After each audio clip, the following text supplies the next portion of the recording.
Hello and welcome to Tabletop Standard. Today I'm going to be showing you a quick and relatively easy paint guide for your Tankbustas.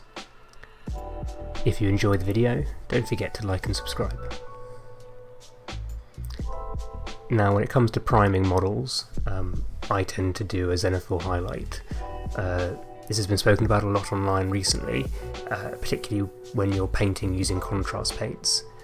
If you're not sure what it is, I can do a separate guide, but essentially what I do is I will prime the model all black with rattle can, so chaos black, and then once the chaos black has dried, you want to do a second sort of highlight spray with a white or a grey. Now I've experimented with a few of the Games Workshop rattle cans, and I find that grey sear grey works best, and you want to give your model a spray from about a 45-degree angle from all sides, and then another spray on top. And what that's going to do is create a really nice sort of contrast between your lighter areas and your darker areas, and give yourself some good shadows to work with. Now first of all, the most important thing when it comes to orcs, the skin. I have multiple recipes for orc skin that I use. This is one that I've been experimenting with recently that's very easy and makes use of a single layer paint, Ogre and Camo, and Biltan Green, which is a green wash which I use for a lot of my orc skin recipes.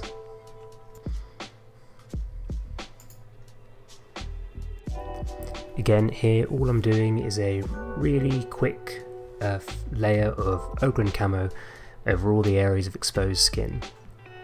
Now I thin the Ogre and Camo slightly. It's already a relatively thin paint. And actually I find with a lot of my painting that if you're using a wet palette, there's almost sort of the natural dilution of the paints from the water already on the palette. Don't thin your paints too much. We only want to be doing 2 layers at most here. This is meant to be a sort of quick paint guide, and I find if you thin your paints too much, you're going to be spending a long time in between drying times to get a nice, fully opaque colour.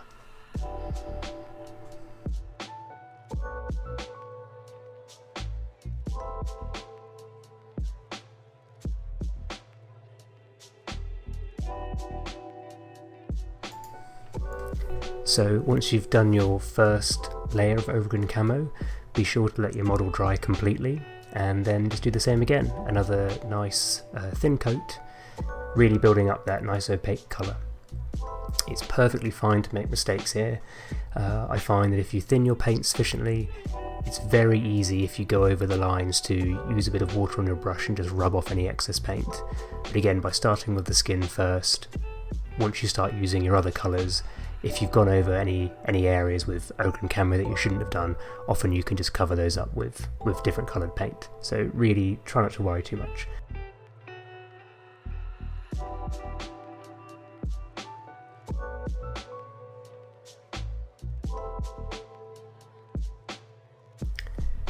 Next up is the Biltan Green wash. Make sure that your Ogre and Camo is dried completely, or when you're going over with your wash, and this is true for any paint, you'll find that the wash almost removes some of the top layer of the paint, so again make sure it's completely dry. Now you'll see in the video here that I'm using Biltan Green straight from the pot. It doesn't really matter, some people add a bit of thinner or a bit of water to their washes to make them less opaque or less bright. Often what I'll do is I will use the wash directly from the pot.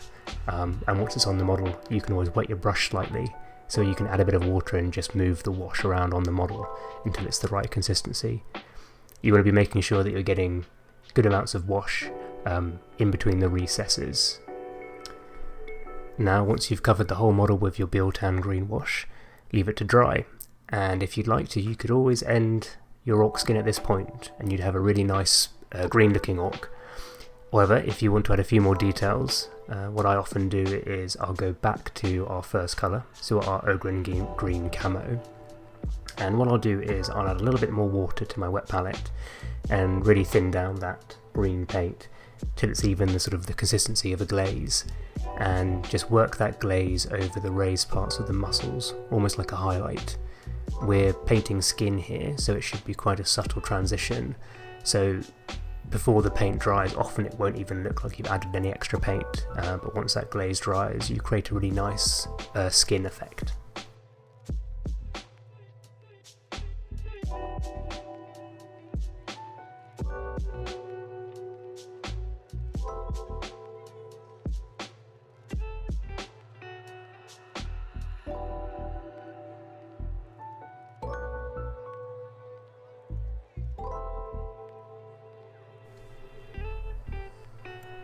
And there you have it, your orc skin is done. Now again, you can add a few more details. What I tend to do for my orc models is I'll take some Cadian flesh tone and just add that to the knuckles and the elbows so it looks like the skin's tight over areas of bone. And then I'll take some Bugman's Glow. I was having some issues with my Bugman Glow bottle, so the paint had almost dried, so it doesn't go on very well. But what you want to do is I'll often add Bugman's Glow to the lips and to the eyebrows.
And there you have it, your orc skin is done.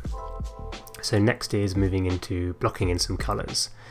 Some people like to start with metallics, or some people like to end with metallics. It doesn't really matter in this case, whichever one you want to do first is fine, but in this case I'll be starting with the metallics. Metallics can be done in lots of different ways. Again, I've been experimenting recently with a very quick metallic wash combination. So what I do here is I take some chainmail silver game colour and add that to my wet palette, and then just add some chainmail silver to all the areas that you want to be metallic. So in this case that's the rocket on the orc shoulder, the Tankbusta bomb in his hand, and his axe. We'll also be adding some extra metallic highlights at the very end to all the sort of chains and gubbins around the orc, but at this stage just block in the bigger areas of silver.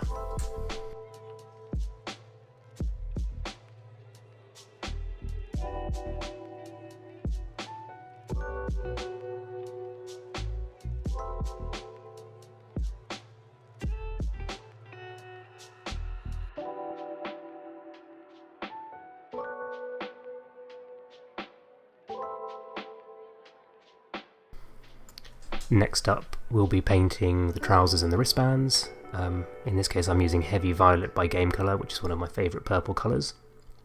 And again I'm just going over the trousers and the wristbands in two thin coats.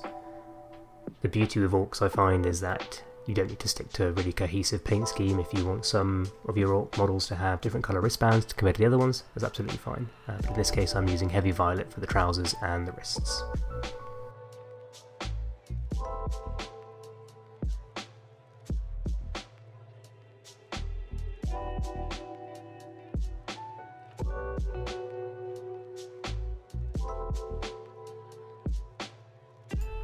Next up, I'll be painting in the red, so I'm using Heavy Red by Game Colour.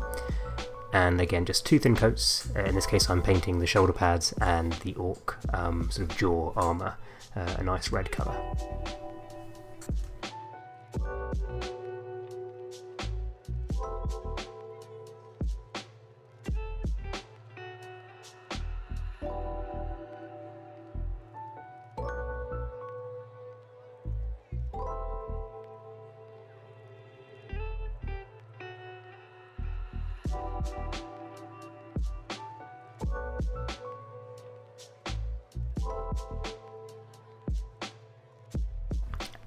Now after the reds, I'm painting in the yellows.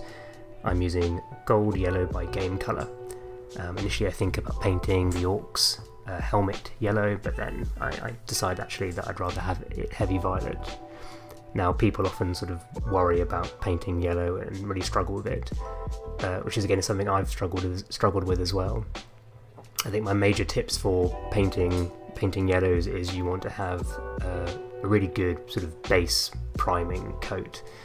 It's very difficult to paint yellow properly over black, so if you do the zenithal highlight, you want to be sure that you brighten up all the areas that you're expecting to be yellow, otherwise the yellows can look almost green in some cases.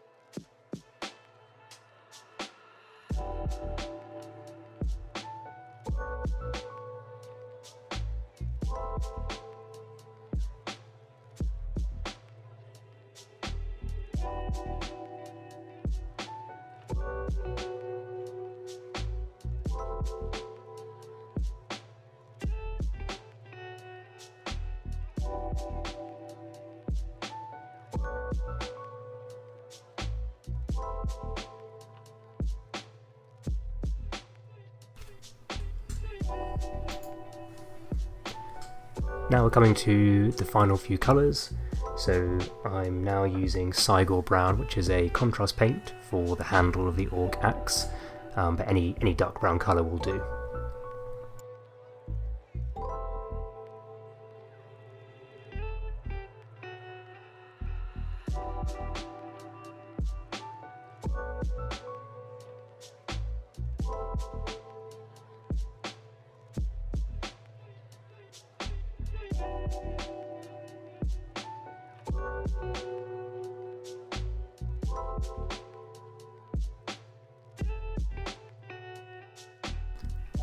And once that's all dried, it's time for washes.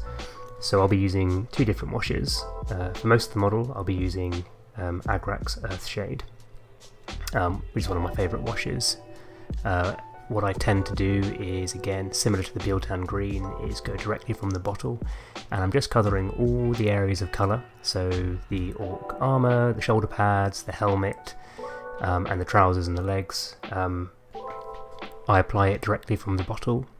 If you find that it's too thick in some areas, then you can always wet your brush and just sort of push that shade around into all the areas you want. Really focusing on areas where there's recesses, so you're picking up those details and just adding some depth. So that's areas like the trousers, the feet, and the wristbands.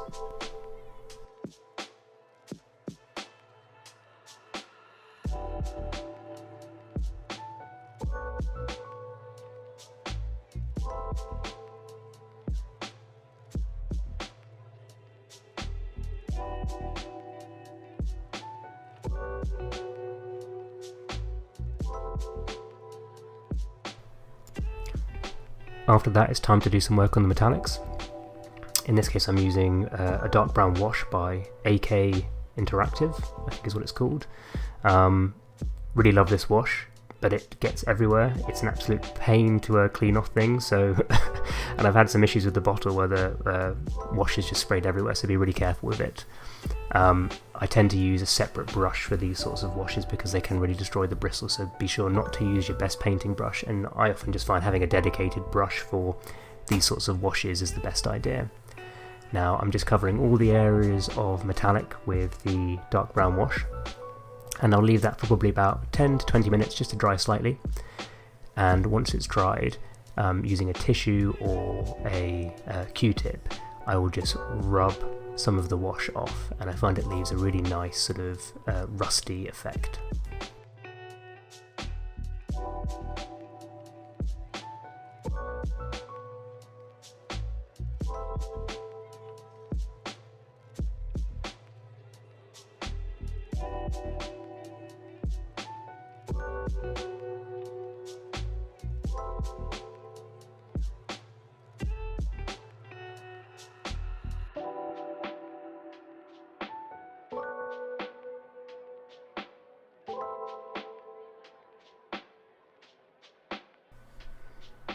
Now once your washes have dried properly, it's time to go back and do some really quick highlights. So for most of the model I'm going back and highlighting with the original colour.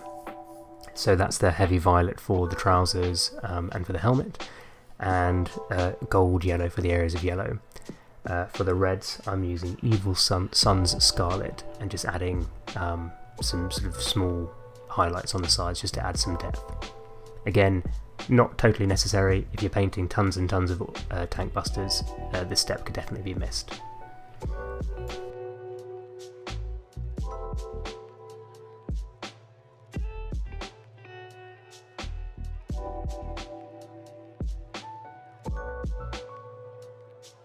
And there you have it, your Tankbusta is mostly done. In terms of finishing off the base, it's really down to you what you'd like to do, but in this case I'm using some thinned down beastly brown and then just doing a black rim, and your Tankbusta is done. So let's take a closer look at the finished model.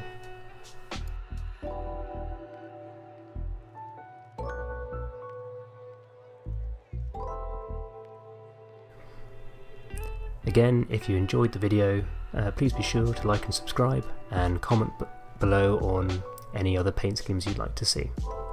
Bye.